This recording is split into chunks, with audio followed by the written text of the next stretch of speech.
مكية 11 آية نزل بعد العصر. ليقرنا سوران كميناي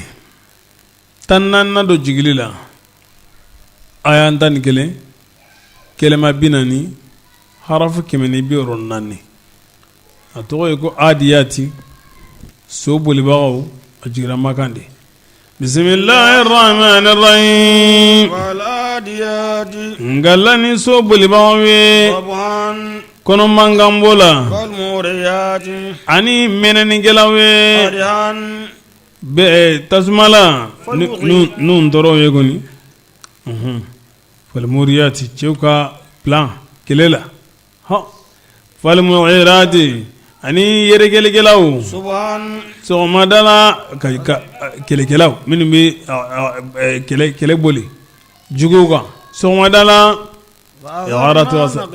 nam tara nagan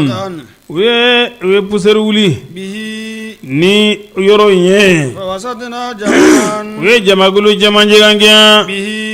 ni puseri nye إن الإنسان adamaden لكنود ye kono nan jugu de به amaye وإنه adamaden ka jugu amade aba anne manakari ka bama nam وإنه igado adamaden لشهيد shere do على ذلك o kono nan jugu yenga وإنه igado adamaden لشديد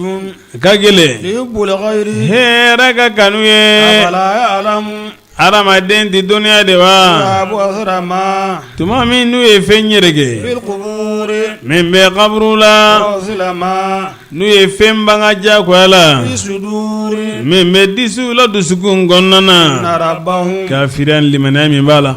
o bɛ bangaw dɔn de o de kosɔn an ko ka dusukun ka baara bila ka sini kɔnɔ ina rabbahum o ma لخبير wallahi dɔnnikɛla do بهم n'u ye o dɔnna allahu akbar